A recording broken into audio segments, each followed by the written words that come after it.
biyya keenya jaalannu namoonni qoodan. Feenummoo akka barbaannetti bulfachuun mirga keenya.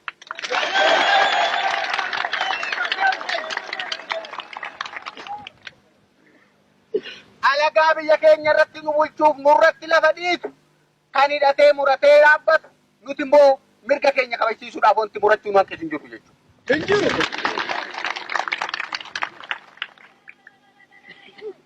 Hiree uummata Oromoo kan murteessu uummata Oromooti malee anatu sii beekaa karaa kana deemtu malee kan nuun jedhuu fi kan afaan qawweetiin nu doorsoo jiraatu uummanni keenya fudhachuuf qophii miti jechuudha.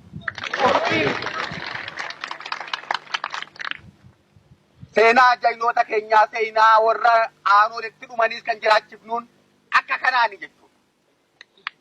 Biyya keenya Oromiyaa harka Oromootti. Oromiyaa harka ilmaan haqaa kan Oromoo uummata Oromootiif dhaabbataniitti galchuu qofaani jechuudha.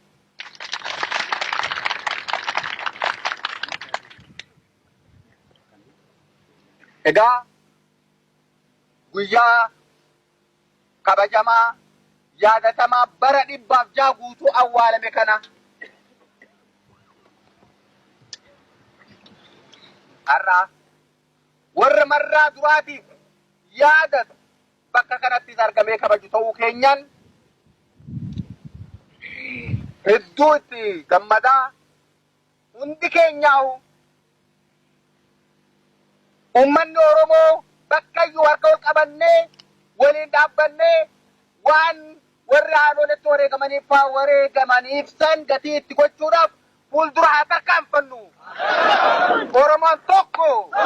Oromoon tokko. Oromoon amantiin adda hin bahu. Oromoon gosaan adda hin bahu. Lagaan adda hin bahu. Gaaraan adda hin bahu. Oromoo adda qootuuf gattaafa haabbatu. Haabbatu. Biyya Oromoo irratti abbaan biyyaa Oromoodha. Oromoodha. Biyya Oromoo irratti namni biraa Oromoo malee murteessuu hin danda'u. Hin danda'u.